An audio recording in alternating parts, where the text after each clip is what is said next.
Oh my god, excuse me. Hi. I'm sorry. Typically, my darling little cult members are not used to getting sneezed on right at the top of the video. I apologize. And yes, oh, also, sorry, backtracking. This is my own online virtual cult. I am the spawn of Satan. It's really good to meet you. If you want to join our cult, all you have to do is click subscribe. And over here, I typically talk about physical media. I also vlog. I go on spooky outings. My other channel is where I talk about horror movies. I make these big deep dives, video essays, stuff like that. Great cult all around. So all you have to do to join is click subscribe. It also helps to click the like button and the notification bell. That way you never miss our next meeting. In today's meeting, I'm kind of in my book era. If you couldn't tell, there are more books to talk about than movies, but that is also because it is January of 2024. I need my reading list for the year, and a lot of these are horror movies that I thrifted. So I think you'll want to stick around, but don't worry if you don't want to. I will start out with all the movies that I got. Oh, let's also take the thumbnail because I forgot. Oh.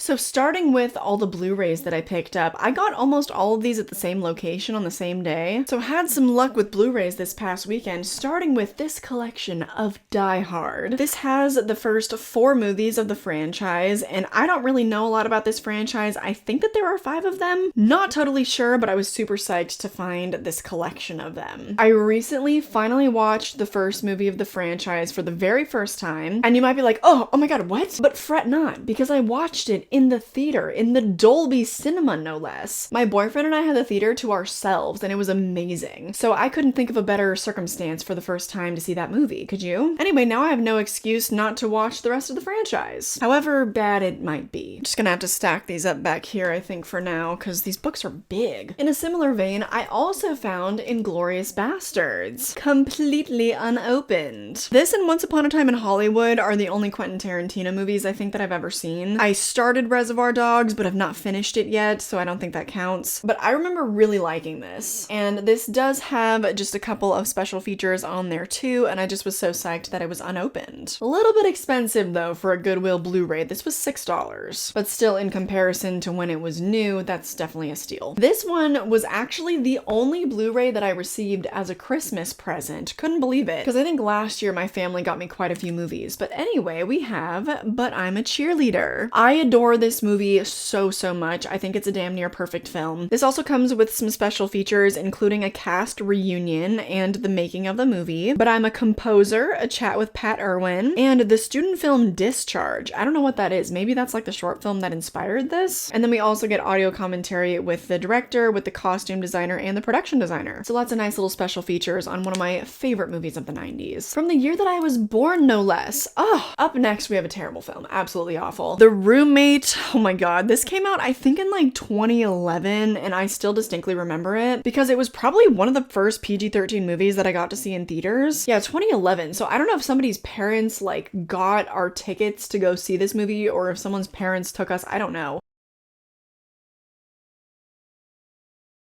But this was a moment, you know, because I knew of these actresses. There's the one girl from Disney Channel, and then we have Leighton Meester, who's obviously from Gossip Girl and Icon. This is such a weird little piece of movie history. This is a terrible movie. I think if I rewatch it, I'll probably end up giving it like 1.5, maybe 2 stars, because it's just a silly little story about Leighton Meester acting like a crazy person. So actually, what's not to love, you know? I feel like it probably has a similar sort of tone as the Prom Night remake from 2008. For some reason, that feels like the most comparable movie to this. Let me know if you've seen it. Let me know if I'm wrong. I also found the unrated director's cut of Rob Zombie's Halloween 2 unopened on Blu-ray, which is ironic because I had just ordered this exact movie on DVD from Amazon. Because every once in a while I psych myself out and I'm like, you better order this now because it says that it's low in stock, and what if they never print these again? What if physical media actually dies? So by that logic, sometimes I do order a few titles here and there from Amazon. I know, it's not good. So the fact that I found this before that one even shipped and I got to cancel that order, just beautiful. I really wanted the unrated director's cut because between this and the theatrical, this is the one that I prefer. Still not good. His first Halloween is still much better, but I can't not have both because I always watch both. This one also gets some deleted and alternate scenes, audition footage, makeup test footage, and a blooper reel. Ooh. Captain Clegg and the Night Creatures music videos and commentary with writer-director character Rob Zombie, and then Uncle Seymour Coffin's stand-up routines? What in the hell is that? I guess I'll find out. Maybe I'll do a little mini dive on this Blu-ray someday. The last Blu-ray that I found in that location was an unopened copy of this version of Frankenstein, which I did not know existed, with Robert De Niro and Kenneth Branagh. Yeah, that was a shock to me. If you've been around on my horror channel, you know that I just finally read Frankenstein for the very first time. So this was exciting to me because I also announced in that video that it inspired me to start working on a Frankenstein deep dive. I was like, I need to watch as many of the movies as I can, do as much research as I can. Like, it's gonna be a huge deep dive. Also want to look into the life of Mary Shelley and yada yada. So this was just very serendipitous. Like, I couldn't really believe my luck with the stuff that I was finding, especially because this is unopened. Oh, it also has Helena Bonham Carter. Like, what is this movie? And how have I never heard of it? But it was also produced by Francis Ford Coppola, so I don't know if this was part of the era where, like, you know, he directed that remake of Dracula and this was kind of part of that vibe. I have no idea, but I'm gonna find out. Next up, I did also order the theatrical version of Rob Zombie's Halloween on DVD. I don't really know why I didn't look for it on Blu-ray on Amazon. This kind of was like an instant regret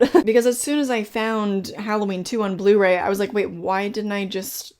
Okay. It's fine. It's okay. It doesn't matter. I just sort of foresee this being kind of an annual watch for me. I used to hate this movie and it's really, really grown on me. And I feel like once the season comes around, I'm just gonna want to eat up all the Halloween content I can get. And I don't mind having early 2000s movies on DVD because that's kind of like the format that they were intended for. Someday, I will get like a whole box set of the Halloween franchise and probably like replace all this stuff, just like how I had to recently replace all of my Friday the 13th stuff. Got rid of a ton of DVDs and Blu-rays in that franchise because I finally got the Shout Factory collection. But in the meantime, this will do. It also has a bunch of special features on it, so can't be mad. The last DVD that I picked up in my most recent hauls is Catch Me If You Can. I can't remember why, but my dad and I were talking about this movie recently and just how good it is and that it's a must-see, gotta watch it. Because I was just talking about it with my dad, I just took this off the shelf just to kind of inspect it a little more because I don't really know anything about it. But then I noticed for the very first time that it's directed by Steven Spielberg. Like, how did I not know that before? I have no idea, but also with Leo DiCaprio and Tom Hanks, it's based on a true story. It's supposed to be a really fun, really entertaining movie, and it was probably nominated for some Oscars, right, if it's Spielberg? But I don't know. I'm gonna find out, finally give it a go for the first time. That does it for all of the movies on physical media that I recently picked up, so now it's time to move on to the books. And as far as the books go, I didn't pay more than 99 cents for majority of these. I would say that this entire stack probably cost me like $12. Just incredible. I really had not paid enough attention to the bookshelves in Goodwill before. But if I had, my room would probably be overflowing with books. I think this is good for now. I'm gonna have to probably try to steer clear of the shelves for a little while because this is certainly enough for my reading list for right now. I also have a huge stack of books over on my nightstand. I'm turning into my father. So anyways, let's talk about the fun stuff that I found. This first one was 99 cents. It's called Club Dead, and it's this like erotic novel about this girl that discovers a vampire club, basically. Do you get it? Like Club Dead, it's a vampire club. It's supposed to be kind of sexy and should be really fun. It's not very dense. I think it's gonna be like a pretty quick read for me. So I thought that I would check it out, especially because we were doing a lot of shopping around New Year's Eve weekend. And so Goodwill constantly has holiday sales. So this was also probably like 25% off. So some of these I paid far less than $1 for, which is just incredible. Up next, we have Stephen King's Joyland. And based on the cover and the like retro feeling of it, you would think that this book was a lot older. But from what I could find, I think this book was released in 2013. I haven't checked that on Goodreads, so you might have to correct me in the comments. Copyright and cover painting and everything was done in 2013, so it says in here. So this just was a release of his that I missed. College student Devin Jones took the summer job at Joyland, hoping to forget the girl who broke his heart. But he wound up facing something far more terrible, the legacy of a vicious murder, the fate of a dying child, and dark truths about life, and what comes after that would change his world forever. So it takes place in an amusement park written by Stephen King.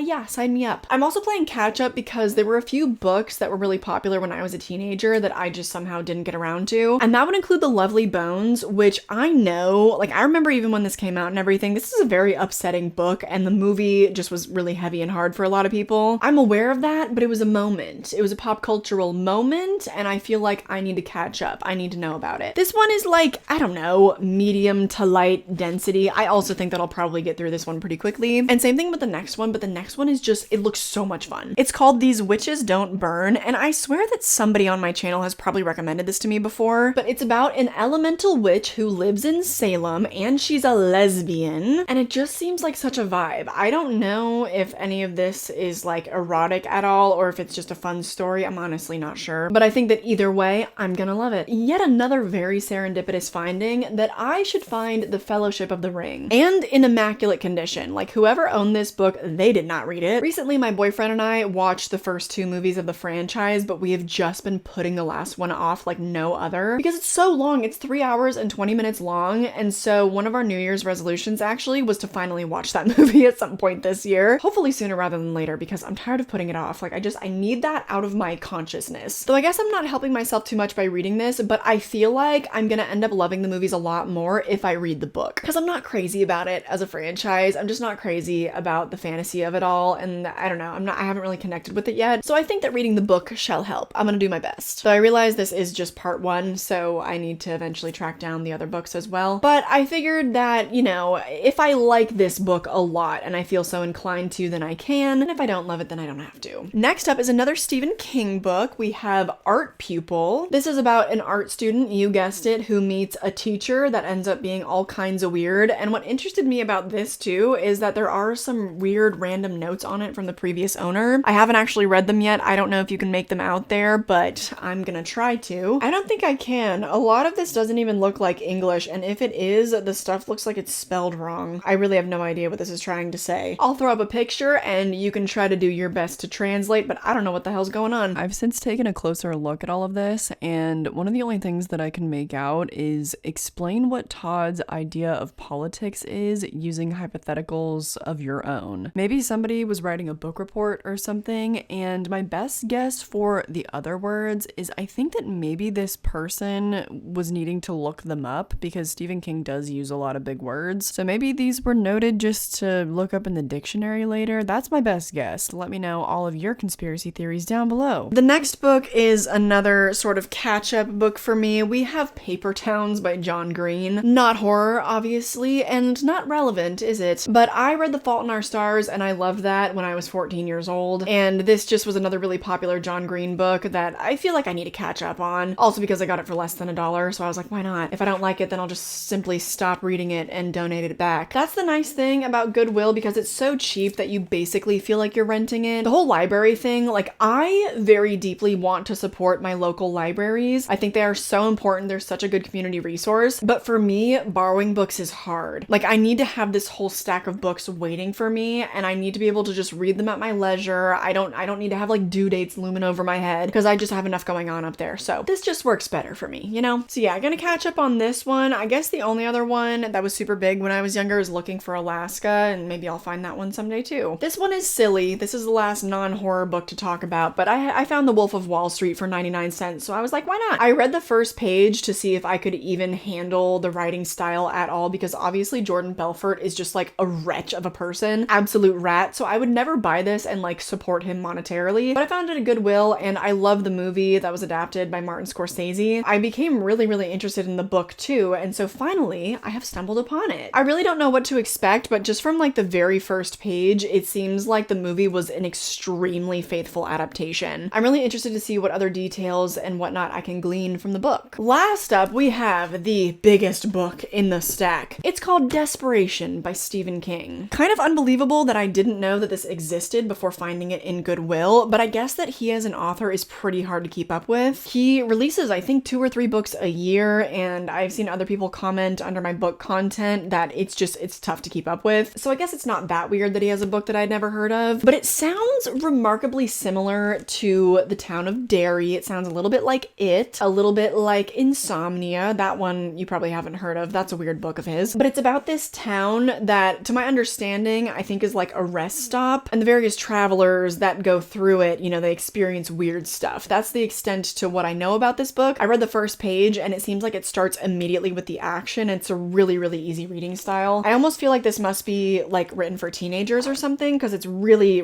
not dense at all. It seems like it's going to be a quick read, which is crazy because it's a huge book. But I'm really excited to read this one. I just have so much on my reading list for this year. I have no idea. I couldn't tell you what I'm going to read next. Probably the stuff that's what's on my bedside table, and this I'll probably have to store away until I'm done with some of those books. But I'm just so excited to read all of them. And this one I was so excited to find because this was a little bit more. This was $2.99, right? Because it's like a giant hardcover. But pretty sure, like I said, that there were deals going on, so I'm sure I didn't pay more than $2 for this. And what's awesome is the original price in here, it would have been like $30 with tax. It says $27.95 in the US, and in Canada it would have been $35. That's pretty nutty. Highly recommend. If you are a bookworm, then get out to your local Goodwill. You never know what you might find. I shopped around, and so I got all of these books at like 3 different locations, I think. That being said, I got multiple books in each location. Like, there was just so much to sort through. So I highly recommend. And also a decent little thrifted haul here as well, minus Halloween. I hope that you enjoyed this latest little physical media update. I feel like we kind of have a good thing going here where I do it once a month. These are all upside down. Let me fix that. Anyways, let me know maybe what the most surprising thing that I found was, or let me know the most surprising thing that you thrifted lately, if you're also a thrifter, or, you know, let me know the best thing that you picked up recently. I always like to hear what treasures you guys find. Like I said, also check out my main channel. I have a Patreon, I have a horror Instagram, I have a Twitter. I've got it all, baby, and all you need can be found linked in the description box down below. But more than anything, I just hope that you enjoyed this video and that I catch you in the next one. Bye!